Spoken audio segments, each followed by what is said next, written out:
लेकिन सर ये बड़ी डेवलपमेंट है, सुप्रीम कोर्ट सुनवाई के लिए के आसपास ट्रेड करने वाला 125 रुपये के नीचे अगर डेल्टा है वो इसी वजह से नज़ारा को भी आगे जो बढ़कर एक्सपांशन करना है, तो वो टैक्सेशन वाला मैटर क्लियर होना ज़रूरी है, क्योंकि जो जीएसटी की लाइबिलिटी इनकी आई वो इनके 10-10 साल के रेवेन्यू के बराबर आ गई। प्रॉफिट छोड़ो, रेवेन्यू की बात हो रही है। तो उसका मतलब क्लियर कट है कि अगर वो लाइबिलिटी देनी पड़ी तो कंपनियों का डूबना निश्चित है। तो इसलिए काफ़ी लंबे समय से इसको काउंसिल में भी चल रहा था मैटर कि कुछ क्लैरिटी आ जाए, कोई आम राय बन नहीं पा रही है।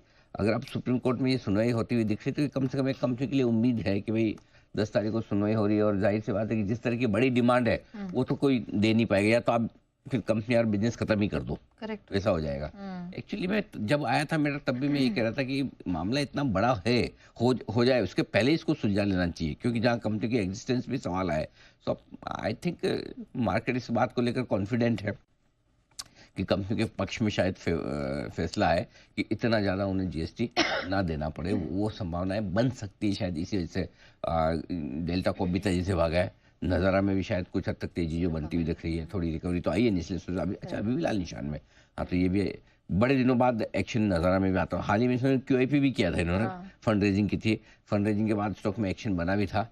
अगर सुप्रीम कोर्ट की तरफ से 10 तारीख को कोई सुनवाई के बाद या उस समय जब भी आगे पीछे जब भी आए, मुझे नहीं पता फैसला कब आएगा, सुनवाई 10 को है, लेकिन होता है तो ये एक पॉजिटिव चीज़ हो सकती है। एटलीस्ट इनके फ्यूचर पे क्लैरिटी आ जाएगी आप। तो तलवार लटकी कुछ अंदाजा है एग्जैक्टली क्या डिस्कस होने वाला है, कुछ क्या होने डिस्कस तो वही होने वाला है कि जीएसटी को लेकर यहाँ पर जो कंफ्यूजन बना हुआ है कि भाई जीएसटी जो है वो कैसीनो वाले में एरिया में, यानी कि जो रियल टाइम मनी है वहाँ पर आपको किस तरह से वहाँ पर बदलाव हो सकते हैं या नहीं हो सकते हैं।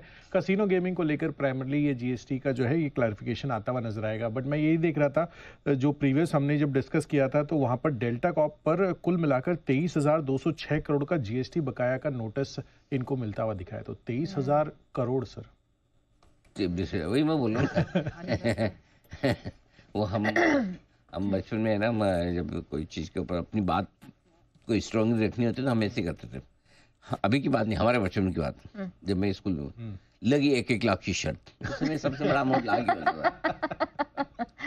1 लाख की शर्त का मतलब सिंपल है कि मैं बोल रहा हूँ मेरा कॉन्फिडेंस बहुत है, बाकी न मैं दे पाऊंगा ना तू ले पाएगा।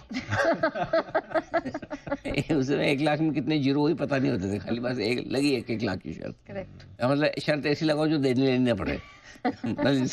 जिसका कोई वो हो गई सेटलमेंट ही ना हो, वैसा हाल है। कितना कितना 25,000 करोड़, 23,000 करोड़। हाँ, तो ये भी अगर कोई छोटा 23,000 करोड़ में लगी 23,000 करोड़ की चपत, ये शर्त नहीं है, चपत है।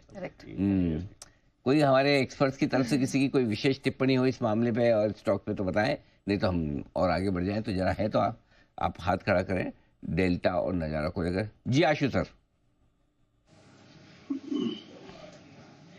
अनिल जी, जो आपने इंपॉर्टेंट चीज बोली ना कि मॉडल ही क्वेश्चनेबल कर दिया गवर्नमेंट ने, और रेगुलेटरी तलवार है अनिल जी, कभी भी इनको उभर नहीं पाने देगी। और अगर इनके फेवर में अनिल जी चीजें आ जाती है, देखिए 23,000 करोड़ तो हट जाएगा, बट द काइंड ऑफ मतलब जैसे होता है ना वाइसेस के अंडर आ गया ये। अब ऐसी चीज है कि इसको अनिल जी वो वैल्यूएशन कभी नहीं मिल पाएगी। तो जो वैल्यूएशन होता है ना कि ये ऐसा स्टॉक है जो 5 गुना 10 गुना भी हो सकता है, अगर कोई मॉडल जाके देखे क्या ऐसी कोई बेगर स्टोरी दिखती है अनिल जी, वो नहीं हो पाएगी। तो मतलब अपना अपना मतलब काम अच्छा चल रहा है, सब कुछ अच्छा चल रहा है, बेटर भी होगा, but the kind of valuation जो कि एक होता है ना, कुछ इंडस्ट्री को ऐसे होता है क्वेश्चनेबल होती है, in spite of generating cash flows वो वैल्यूएशन नहीं मिलती है, तो नहीं मिलेगी। इसलिए बहुत टाइम से मतलब एक टाइम था कि बहुत फेवरेट स्टॉक होता था, बट उसके बाद सबसे रेगुलेटरी पंगा पड़ा, इसको छोड़ दिया। और अब ये जो स्पर्ट्स आते हैं ना, इनका कोई मीनिंगलेस है, कोई मजा नहीं है इसके अंदर।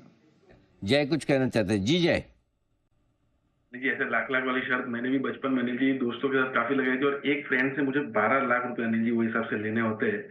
बचपन से अनिल जी अभी तक सिद्धार्थ की जैसे बोली रहा है, मैं देता हूँ। मैंने यहाँ तक कहा अनिल जी, एक काम करो, 12 लाख छोड़ो, उसका 10% भी दे दो चलेगा। कहता है कि नहीं दूंगा तो पूरा ही दूंगा, वरना नहीं दूंगा। बिल्कुल वो वैसे हाल है, $1 मिलियन एडवाइस है। बोले ऐसे ही बांटते रहोगे फ्री में तो एक दिन कंगाल हो जाओगे। एडवाइस के पैसे ले लो, $1 मिलियन एडवाइस। तो